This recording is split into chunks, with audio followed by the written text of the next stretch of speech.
आपको पता ही है कि जैसे हमने अंत्योदय सरल पोर्टल बनाया, हर गरीब आदमी के लिए योजना हमारे उस पोर्टल पर जाकर के ले सकते हैं। 54 विभागों की 675 योजनाएं और सेवाएं ये ऑनलाइन कर दी कि किसी को दफ्तर के चक्कर ना काटने पड़े। किसी को छोटे से काम के लिए, छोटे काम के लिए भी चंडीगढ़ भागते थे। हमने ऑनलाइन ट्रांसफर पॉलिसी बनाई, आज कर्मचारी खुश है, उससे उहापोह नहीं होती है। तो इस नाते से डीबीटी की जो योजना है, यानी जितने प्रकार का लाभ समाज को मिलना चाहिए, बिचौलिए जो थे वही उसमें आड़े आते थे। जितना पैसा रिलीज होता था उसका बहुत बड़ा प्रतिशत जो है बीच में गायब हो जाता था। हमने डीबीटी की सारी योजनाएं बनाई। किसानों के लिए जो उनको पैसा दिया, शायद 80,000 करोड़ रुपए के लगभग हमने किसानों को सीधा उनके खातों में डाला है। और भी जो सेवाएं हैं, चाहे स्कॉलरशिप्स हैं, चाहे अन्य प्रकार की उनको सुविधाएं हैं, उसका रियल टाइम जो उसको पैसा मिलना चाहिए, ऐसे 36 लाख जो इस प्रकार के लोग थे जिनके खातों को हमने ठीक किया है और जिसके कारण से पात्र लोगों को वो चीजें पहुंची हैं। और 1182 करोड़ रुपया जो कहीं ना कहीं शायद गायब हो जाता, वो उसमें से बचत हुई है कि वो तुलना हर पिछले साल के आंकड़ों से होती है। तो बहुत चीजों में, चाहे वो स्कॉलरशिप है, चाहे वो पेंशन है, ओल्ड एज पेंशन में देखिए कि लोग बच जाते थे, मरे हुए लोगों की भी पेंशन जारी हो जाती थी, उनकी लिखी जाती थी, लोग जेब में डाल लेते थे। तो एक प्रकार का जो आईटी के कारण से, एक टेक्नोलॉजी के कारण से हमने इस व्यवस्था का परिवर्तन किया। हम जड़ों से भी जुड़े हैं और हमने आधुनिकता के आधार पर टेक्नोलॉजी का सहारा लेकर के आज भी सारे काम किए हैं। तो इस प्रकार से व्यवस्था परिवर्तन का हमने काम किया है। और चर्चा में बिंदु बहुत हैं, फिर भी कुछ जरूर मैं दोहराना चाहूंगा।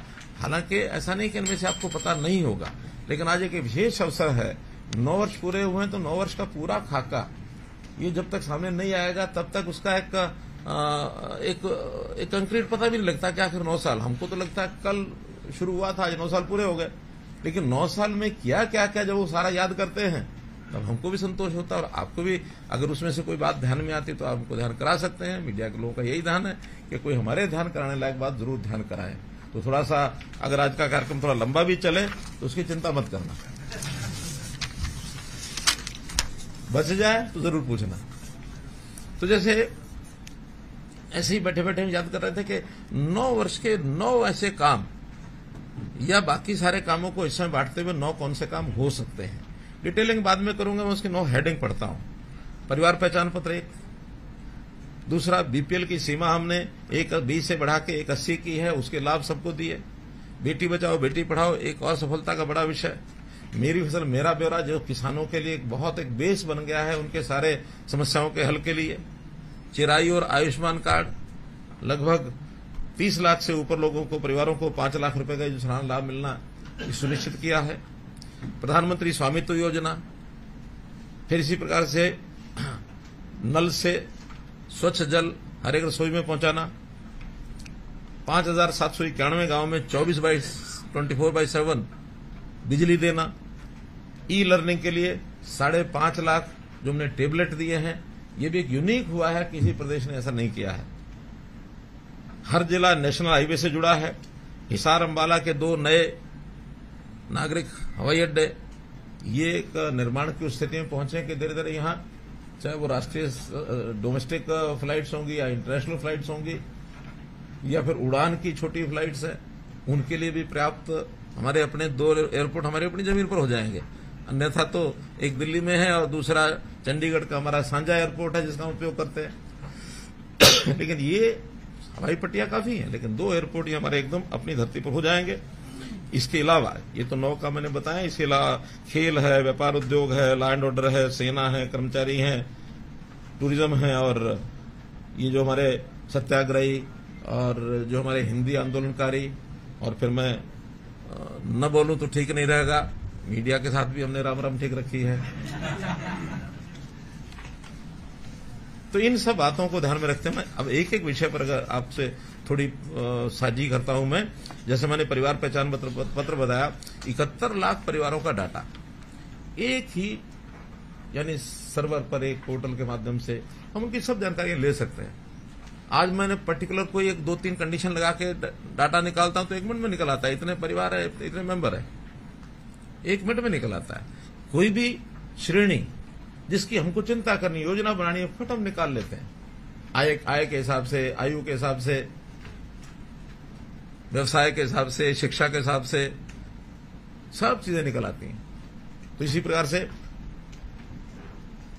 जो योजनाएं और सेवाएं मैंने बताई हैं इसमें सरल पोर्टल में, उसमें से कुछ तो ऐसी हैं जो व्यक्तिगत काम से जुड़ी हैं या परिवार के काम से जुड़ी हैं, कुछ अन्य सेवाएं होती हैं डिपार्टमेंट्स की हैं।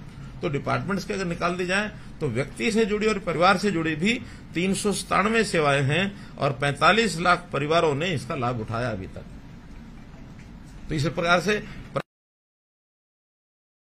हमारे परिवार पहचान पत्र में जाकर के लाभ उठाता है। ये जो प्रोएक्टिव होकर के old age pension 1,40,000 old age pension हमने प्रोएक्टिव बना करके उनके घर में भेजी है। अगर ये सिस्टम नहीं होता तो शायद वो भी धक्के खाते, वही दरखास्त और लेकर के दस्तावेज बनाते दफ्तरों के चक्कर। लेकिन हमने कहा कि हमारे पास एक सिस्टम बना है, अब आपको जाने की जरूरत नहीं, हम आपको घर बैठे ऐसे ही 14,000 दिव्यांगजन जिनको पेंशन नहीं मिल रही थी, उनके भी अब दिव्यांगजनों के सर्टिफिकेट अब अपने आप बन जाते हैं, वरना इनको सर्टिफिकेट बनाने में बड़ी कठिनाई आती थी। इसी के माध्यम से जैसे किसी को अपना ये पिछड़ा वर्ग का कोई भी सर्टिफिकेट चाहिए वो उसको अपने आप मिलता है, जातीय प्रमाण पत्र, आय प्रमाण पत्र उसी में से मिलता है। ऐसे बहुत से ऐसे काम हैं जिनको गिनाया जा सकता है, लेकिन परिवार पहचान पता जो किसी प्रदेश ने अभी अडॉप्ट कर रहे हैं, सब उसका अध्ययन भी कर रहे हैं। महाराष्ट्र की टीम तो स्वयं आई, मेरे पास आया कि भाई आपके साथ ही मीटिंग करनी है, मीटिंग करके गए हैं और 8-9 प्रदेशों ने इस पर अध्ययन किया। इवन प्रधानमंत्री जी ने सभी स्टेट्स को कहा है कि आप हरियाणा की परिवार पहचान पत्र का जो ये सिस्टम है इसका अध्ययन करिए और जहां तक संभव हो लागू करने की कोशिश करिए।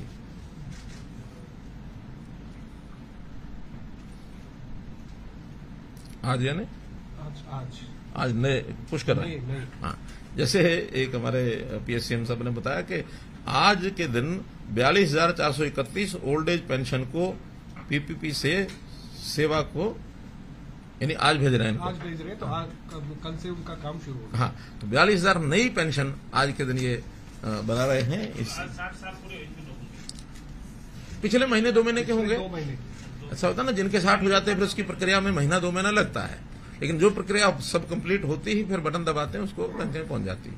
और ये हर महीने तकरीबन एक बार ये पुश होता है। प्रभावी अगले महीने से 1 तारीख से, जैसी यह तो पैसे जाएंगे सर। 1 to 7 जैसे अभी जो वंचित परिवार हैं उनको जो 7 लाख परिवार ऐसे हैं जिनको कोई ना कोई रोजगार चाहिए, किसी में 2 करने वाले होंगे और गरीब हैं, तो उनको शायद उस लेवल के वो नहीं है कि सरकारी नौकरी प्राप्त कर सकें, वरना तो अब उनको कोई स्किलिंग करा करके और उनको लोन दिलाया जाए, कोई अपना छोटा काम करें, उद्योग करें या कहीं प्राइवेट नौकरी में जा सकते हैं उसमें खपाएं। तो इस प्रकार के इस योजना के अंतर्गत हमने उनको जो सहायता करनी शुरू की, 1 लाख का टारगेट रखा था। आपको पता 50,000 से ऊपर लोगों को ये लोन मिल चुका है और बाकी सैंक्शन हुआ, उनको जब मिल जाएगा उसकी जानकारी आपको देंगे। 50,000 लोगों को तो ये ऋण जो है डिस्बर्स हो गया। आयुष्मान भारत के साथ हमने योजना जोड़ी थी अपनी चिरायु हरियाणा, जो 15.5 लाख की बजाय, और ये हमारी 38 लाख 38.5 लाख को लाभ मिलेगा। एक नई जो बात की है कि 3 लाख तक, 1.80 से 3 तक भी उसका 50% जो ₹100, इसमें भी लोग जो हैं वो काफी बड़ी मात्रा में आ रहे हैं और बहुत जल्दी उनको ये शुरू हो जाएगा। दयालु योजना यानी गरीब परिवार में किसी व्यक्ति की डेथ होती है जो 6 वर्ष से ऊपर का है, उनको एज के हिसाब से भी हमने कुछ राशि देनी शुरू किया। ये भी कहीं आज तक योजना शुरू नहीं हुई, लेकिन एक गरीब परिवार का कमाने वाला चला जाए तो उसको 5 लाख रुपए हम देते हैं, ताकि परिवार का कोई व्यवस्था में जमा करा लेंगे तो भी कुछ न कुछ मंथली उसका इंटरेस्ट भी आ सकता है, या जैसी योजना बनाएंगे वो हमने देना शुरू किया है। प्रधानमंत्री स्वनिधि योजना में भी 10,000 रुपया रेडी फड़ी वालों को, 52,000 रेडी फड़ी वालों को ये भी दिया गया है। तो इसी प्रकार से श्रमिकों के लिए भी जो न्यूनतम वेतन है वो हमने 161 रुपया है, यानी प्राय डबल है। उच्च कुशल जो थे उनका 6,200 था, 13,600 है। इसी प्रकार पंजीकृत जो श्रमिक है उनकी बेटी की शादी में जो शगुन था वो भी पहले 51,000 था, बढ़ा करके 1,01,000 किया गया है। एक प्रकार से हर चीज डबल से नीचे हमने नहीं रखी है। नारी का सशक्तिकरण का, यानी ये भी एक प्रकार से जो गरीब परिवार हैं उसी के नाते से, और फिर जो नारी के सशक्तिकरण का विषय है, इन चीजों को भी लगातार बढ़ा रहे हैं। पुलिस थाने 2 से 33 किए हैं। आशा वर्कर्स, इनका वेतन ये जब हम आए थे उस समय सिर्फ वेतन क्या मानदेय 500 रुपया था सिर्फ 2014 में, आज 6100 रुपया किया हमने मानदेय। उसके अलावा उनको अलग से जो उनकी योजनाओं की स्कीमों का जो मिलता है इंसेंटिव वो अलग है। वो अलग अलग प्रकार से, किसी का 5,000 होगा, किसी का 10 होगा, किसी का 20 होगा, 25-25, 30,000 रुपये भी ऐसी हमारी बहनें ले जाती हैं। तो इसलिए इनका भी हमने अभी 6100 रुपया वो कर दिया है। एक योजना हमने हरिहर योजना चलाई। हरिहर योजना यानी ऐसे बच्चे जो अबंडन्ड है, एक अबंडन्ड है, एक सरेंडर्ड है। सरेंडर्ड तो यह है कि माता पिता में से ही कोई आदमी किसी बाल गृह में छोड़ गया, अभी हम नहीं पाल सकते, आप इसको पाल दीजिए, कम से कम उसका परिवार का पता है कौन है कहां है। अबंडन्ड वो है जो कहीं या तो मिल गए या कोई लावारिस छोड़ गए। कई जगह पर ऐसे, वो बच्चे कौन है, कैसे हैं, क्या है, उस विवाद में जाने की आवश्यकता नहीं, लेकिन एक बच्चा है जिसका जन्म हुआ है, उसका पालन पोषण करने के लिए कोई सिस्टम तो हमारे बाल गृह है, सारे देश भर में है। लेकिन बाल गृहों में व्यवस्था क्या थी अभी तक कि 18 वर्ष के बाद उनकी कोई जिम्मेवारी नहीं। 18 वर्ष के बाद कहते थे चलो बाहर जाओ, तो जाकर के अपने आप करो जो कुछ करना। हमने कहा कि नहीं, ये भी एक ऐसी जिसका आगे पीछे कुछ नहीं है, उसको 18 वर्ष के बाद भी संभाले, कोई तो संभाले। तो 18 से 25 तक की संभाल ये हरिहर योजना के अंतर्गत हमने उन बालकों के लिए कि 18 वर्ष होने के बाद पढ़ाई वो करता ही है, मैट्रिक अथवा +2 उसने कर लिया होगा, मैट्रिक कर लिया होगा तो ग्रुप डी, और 12वीं ये +2 कर लिया होगा तो ग्रुप सी। ये नौकरी उसको एक्स ग्रेशिया नौकरी अपने आप हम दे देंगे। अभी पिछले साल हमने ऐसे 11 बच्चों को ये नौकरी दी है, और आगे भी इसका सारा रजिस्ट्रेशन वगैरह सब हमारे पास डाटा होता। हर वर्ष जितने बच्चे उसमें 18 वर्ष के होते जाएंगे उनको काम देते जाएंगे। उसके आगे पढ़ाई करने का भी स्कोप उनका है। अगर वो पढ़ना चाहते हैं तो सरकारी खर्च पर पढ़ेंगे। वो पढ़ने के बाद आगे कंपटीशन में ग्रुप सी लें, ग्रुप ए लें, ग्रुप बी लें, ग्रुप ए लें, ये उनकी अपनी परफॉर्मेंस पर है। लेकिन डी और सी ये उनको सुनिश्चित हमने कर दिए कि उनको ये नौकरी मिलेगी। 25 साल तक उनकी जो कमाई होगी, अगर वो सैलरी लेते हैं, वो अपना जमा रखेंगे। खर्च सारा सरकार करेगी जब तक 25 साल के होते हैं या उनकी शादी उससे पहले हो जाए। बाल आश्रम गृह वाले वो हमारी शादी की व्यवस्थाएं आपस में करते हैं। जब उनकी शादी हो जाती है तो फिर उनका एक परिवार अपना बस जाता है, उसके बाद वो इंडिपेंडेंट है। तो ये हरिहर योजना एक यूनियो की योजना हमने बनाई है।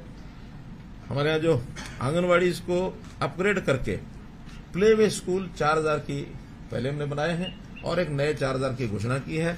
कल ही एक कार्यक्रम में घोषणा की है कि आगे से प्ले वे स्कूल जो हैं उनका नाम रहेगा बाल वाटिका। और उसमें चूंकि नई शिक्षा नीति में अब ये प्ले वे स्कूल जो हैं यानी बाल वाटिका जो है वो शिक्षा विभाग के अंतर्गत ही आएंगे, लेकिन सहज आएंगे। जब तक वो बाल वाटिका में शामिल नहीं होते, आंगनवाड़ी में है, तब तक उसमें रहेंगे। जैसे वो आंगनवाड़ी से और स्कूलों में जाते जाएंगे फिर वो शिक्षा विभाग के साथ जुड़ जाएंगे। पंचायती राज संस्थाओं में भी हमने 50% का प्रतिनिधित्व पक्का कर दिया है कि भी 50% महिलाएं होंगी, 50% अन्य होंगे। तो ये भी अभी इस समय हमने किया है।